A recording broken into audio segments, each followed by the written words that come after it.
Hello, hello, Sarah of SEK Handmade here, and today I want to share with you about making a Scrappy Vivian bracelet.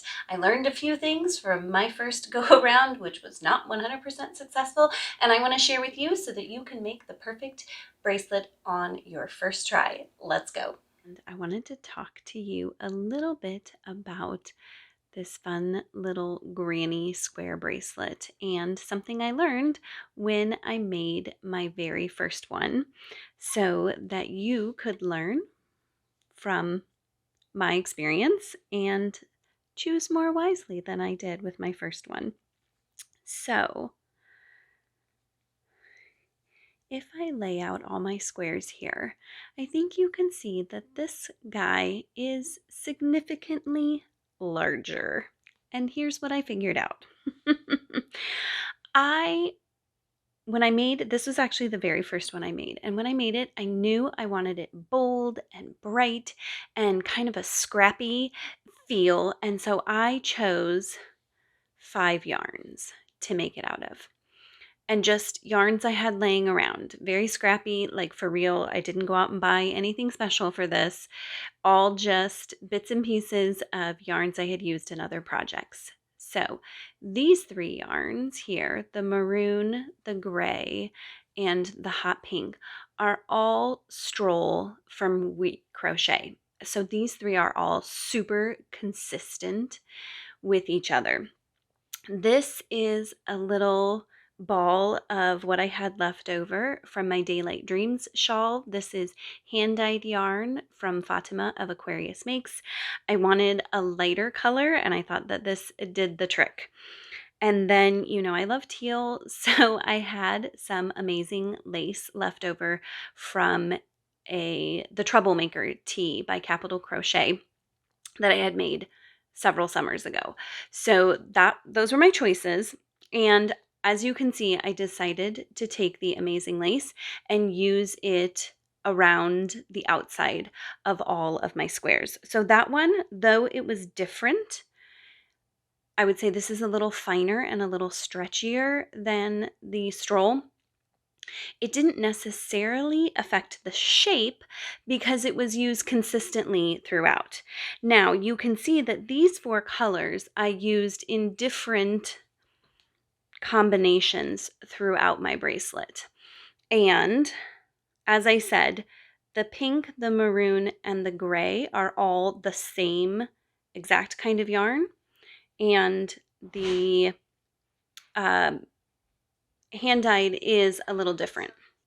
So if we compare the different yarn that I used for the actual inner parts of the squares to the 3 varieties that are the exact same, they are slightly different. You can see that the Stroll yarn is a little thicker than the hand-dyed yarn, which isn't a big deal, except when you look at how I combined the yarns into my squares. So for my 3 squares that ended up being the same size, they each had 2 Stroll yarns and the hand-dyed.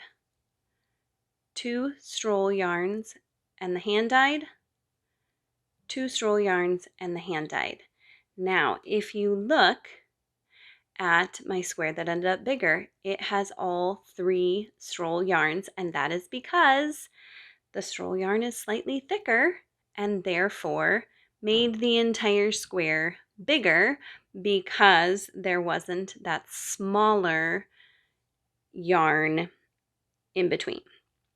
So, wow, what I learned was, while it's absolutely fun to mix it up, you're going to have better luck ending up with squares that are a consistent size. And yes, I blocked all of these to the same size, but the way they bounced back, they just didn't all end up exactly the same size. So you're going to, in the future, what I'm going to do and what I would recommend is maybe picking 3 yarn, either making sure that all of your yarns are exactly the same weight from the same company, from the same yarn dyer.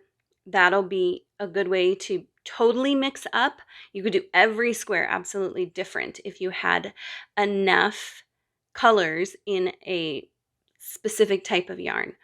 Or if you're going to mix and they aren't all exactly the same weight, just make sure that you have kind of the same ratio of the different kinds of yarns in each square. So you can see when I kept 2 strolls and the hand dyed in my squares, they ended up being very consistent. If I had done a square that had 2 rounds of my hand dyed and 1 of my stroll, my guess is that square would have ended up being a little smaller. So there you go. That's what I learned from my first bracelet.